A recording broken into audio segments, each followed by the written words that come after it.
So this is why I think you should just finish projects. So the other day I was hanging out with my friend, El Niño Disco, and he was submitting something for Tiny Desk. It was really cool. So he was like, hey, you want to tag along? We went to film it in Connecticut. This guy. I made a whole blog about it. And I guess because I was so interested in the hangout more than filming, I ended up not filming the way that I was trying to film. In every blog that I have, that you have seen, there's a beginning and there's an end. With this one, I was just filming things, different things, and I wasn't really focusing on the story of the blog. It seems it's over. This blog is over, and the moment that I finished recording and I came back home, I noticed that I didn't record a lot of videos. It didn't go with the blog. I also noticed that whenever I'm out with my camera, I tend to use my phone more because it's much easier to create content with your iPhone than with your mirrorless camera. Plus, there are now more tools within apps like Instagram or TikTok that can help you edit your video, so the process is easier. When I was like hanging out with them, I was just taking little snaps, and then I made this video edit for a reel. I posted. I got the same feeling that I would get when I post a YouTube video. So I felt like all this time I was just working myself up to like post on YouTube. But then like when I started posting it on Instagram, I even got better feedback, so. Like there was people commenting on my things and they were liking and they were sharing versus here on YouTube. So it's just like instant gratification. So because of that, I was just like, oh, maybe I'll post it some other time.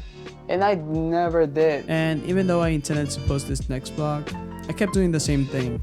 The following week, a friend of mine invited me to Lunar Year in Chinatown. And that was really cool. I seen it before, but I haven't like taken my time to go with my camera and like really explore it, film it, discover it. So that was interesting to see like just how different we are. And I never got to release it because I was so focused on the next hangout or like the next thing, like what am I gonna do next week? So by the time I wanted to edit that video, it was already too late.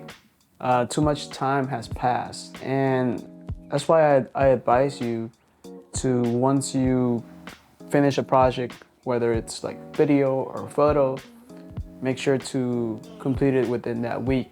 So it's already ready and you can just post it. And with that, I'll leave you with 3 tips to become a successful YouTuber. Now, this is coming from experience and a little bit from other YouTubers. First one is persistence.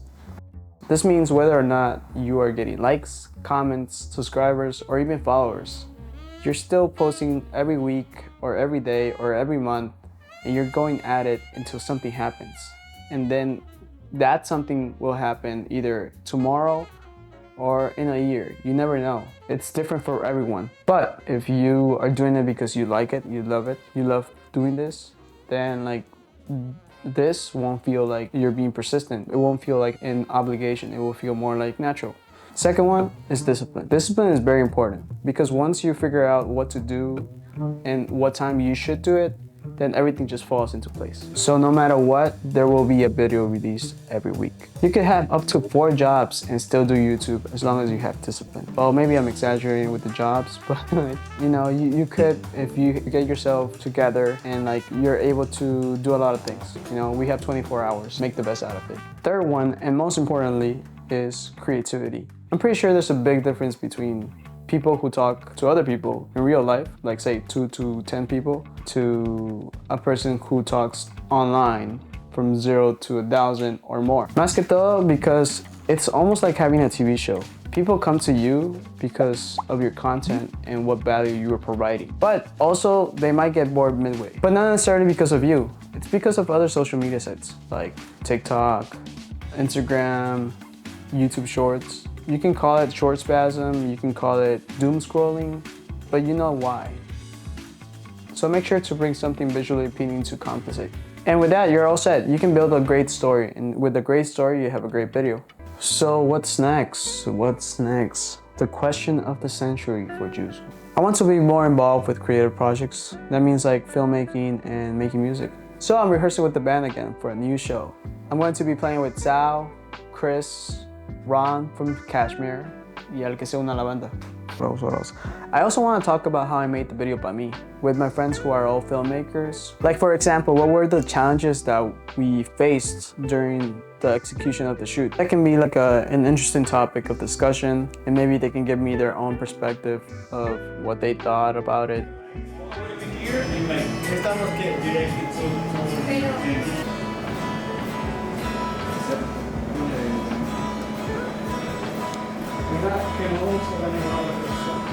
I also want to make a new music video, and this time it will be in English, because most of my songs are in Spanish. I'm sorry, but if you like it, cool. Yeah, so I want to make a new music video, and potentially with one of my filmmaker friends. It's all about collaborating and how can we make the best of it in such short time. So that's my update. If you're new here, hope you stay, and please subscribe. It's really not that hard. You just go right here and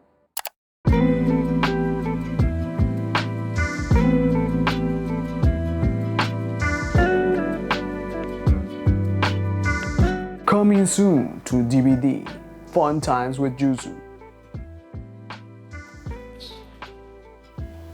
No, en serio, ya, chao.